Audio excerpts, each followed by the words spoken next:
Saklolo! Tulungan niyo ako! Tulong! Saklolo! Tulong! Tulong!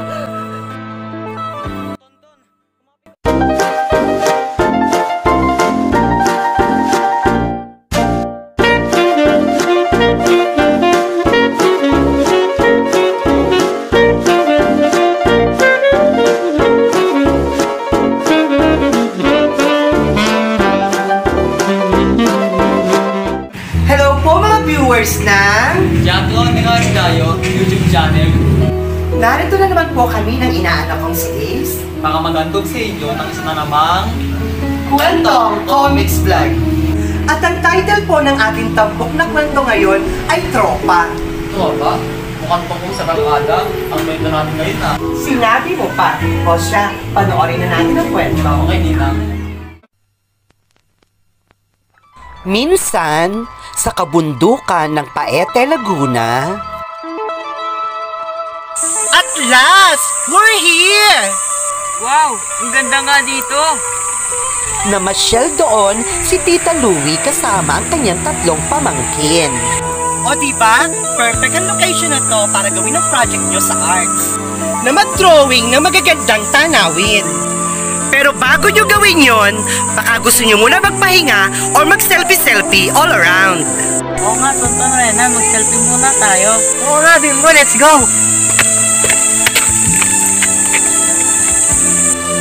Ay, excited? O mga viewers, sa umpisa pa lang ay parang may something. O Rena, let's go!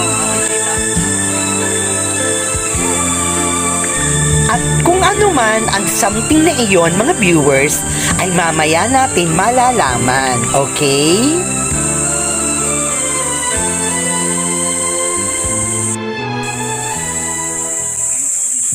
Isa pa. One more!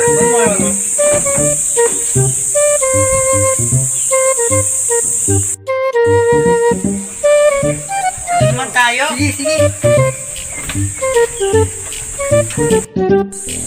Tila, itong si Bimbo at Renan lagi ang magkasama. At mukhang iniitsapwera nila itong si Renan. Pero si Bimbo ay halatang hindi malaman ang gagawin. Kung kanino, kay Renan at Tonton siya makikisama. Wow! May video okay pa! Tara, Bimbo!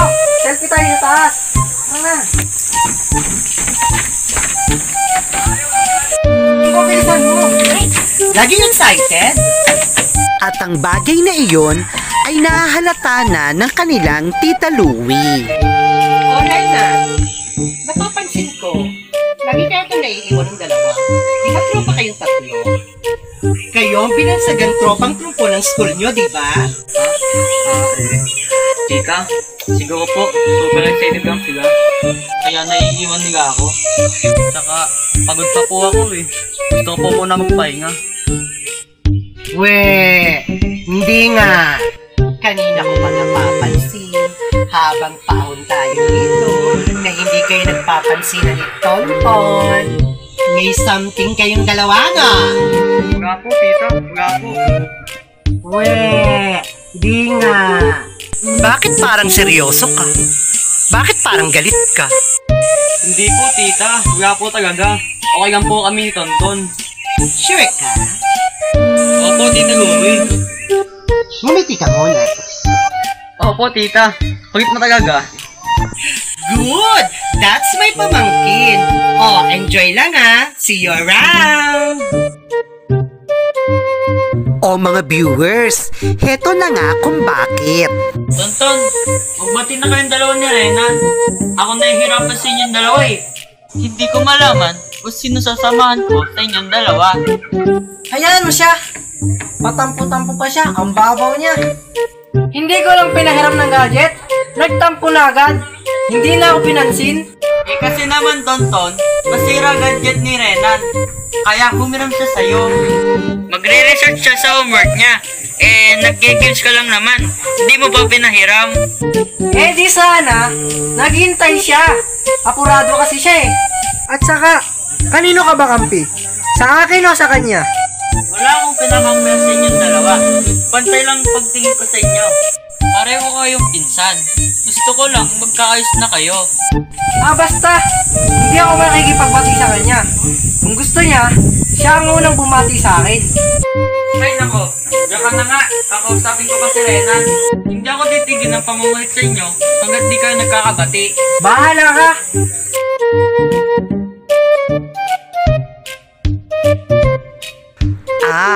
Yun pala ang dahilan ng tampuhan ni Renan at Tonton. Kung kaya't naiipit itong si Bimbo at yun ang hindi alam ng kanilang Tita Louie. O Bimbo, saan ka pupunta? Doon lang po kay Renan. Ganon pa man, ay malakas talaga ang kutob nitong si Tita Louie na may nagaganap na something sa kanyang mga pamangkin. At yun ang kanyang aalamin.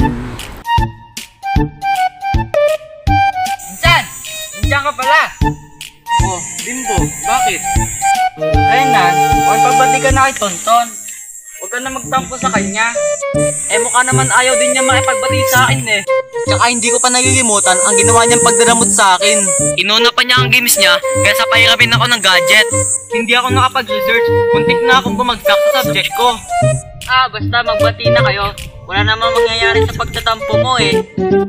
Magpipinsan tayo. Namimiss ko ng tropa natin. Ayoko, hindi ako makikipagbati sa kanya. Hanggat hindi siya ang unang bumabati sa akin. Tay, parang talaga kayong mataas ang price. Pero ito tandaan nyo. Malakas ang kutob ko na magkakabati kayong dalawa. Bago matapos ang araw na to.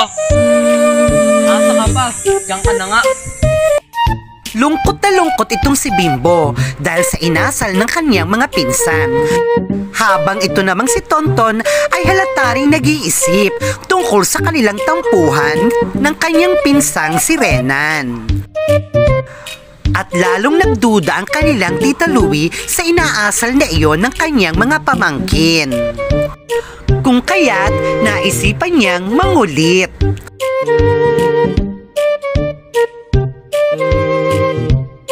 Bulaga! Si Tita talaga, nagugulat. Okay sa trip. Natatawa lang kita pamangkin. Ikaw talaga. Tara, upo nga tayo doon.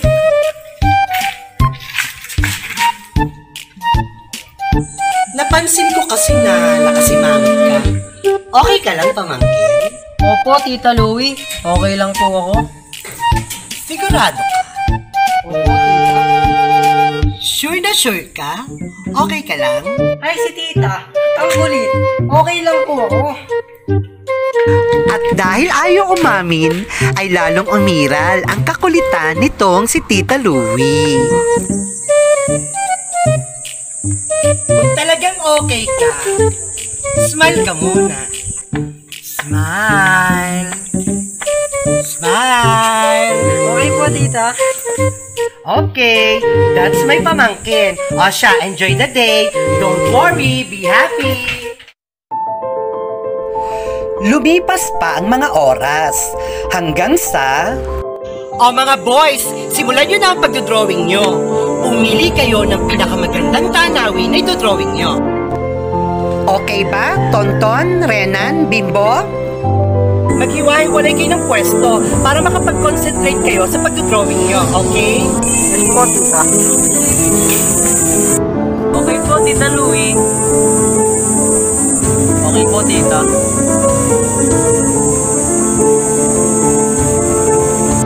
Ingat kayo! At naghanap na nga ang magpipinsan ng kani-kanilang pwesto para gawin ang kanilang art project para sa school.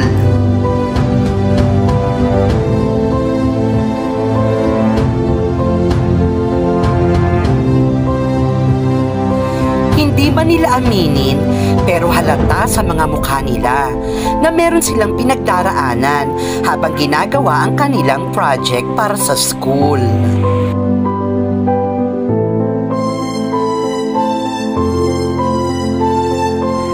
Lalo na itong si Bimbo na nalilito kung sino sa kaniyang dalawang pinsan ang kaniyang papanigan.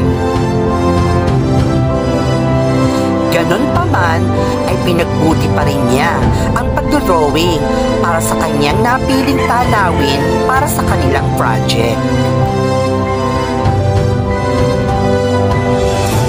At ganoon din itong si Tonton na kahit magulo ang kanyang isip ay pinagbuti rin niya ang pagdodrawing para sa kanilang project sa school.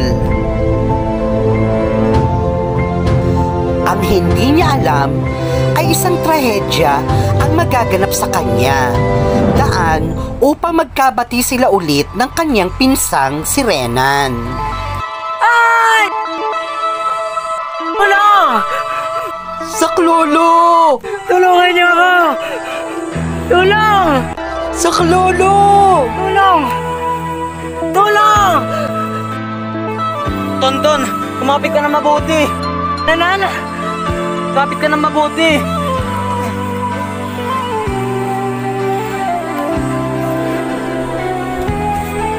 Okay ka lang?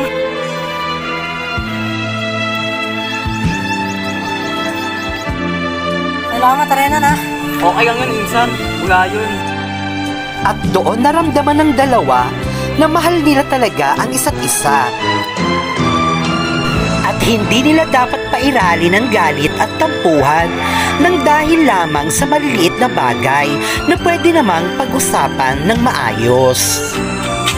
O mga pamangkin, ano nangyari sa inyo? Okay lang ba kayo? Alas po kasi ako. At muntik na po akong mahulog sa bangin. Mabutit dumating si Renan at niligtas ako. Talaga? Di tama ko ko. Hindi matatapos ang araw na ito na hindi kayo magkakabati. Ang galing ko talaga.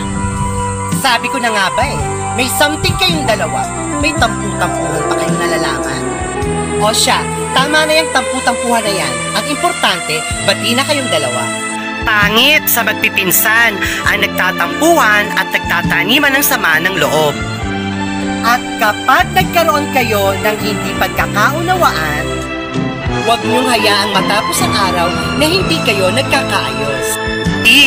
Kapag ipinagpabukas niyo pa, maaaring lumala pa ang inyong hindi pagkakaunawaan. Okay ba mga boys? Okay po, tita. Opo, tita. Good. At narito tayo para mag-enjoy at gawin ang mga projects niyo sa art. So let's enjoy. Pero bago yun, kumain muna tayo. Nagugutom na ako eh. Okay, tita. Gutom na rin ako eh. Okay, let's go! Go, go, go! Ate na Bimbo? Yes, buo na naman ang tropa. Dapat na. May tampuhan din ba kayo ng inyong tropa? Sabi na nga ba may something ang magpinsan kung kaya hindi sila nagpapansinan. Mabuti na lang at magkasundo silang muli. Dahil tunay na walang kahihinat ng maganda. At magtanim ng galit sa kapwa. O Ace, nagustuhan mo ba ang ating tampok na episode na yon? Opo, Ninang. At pinapagod naman po akong magandang aral. See you again sa aming susunod na Kwentong Comics Vlog. And please subscribe. Mag-share na rin po. Paalam po. God bless po.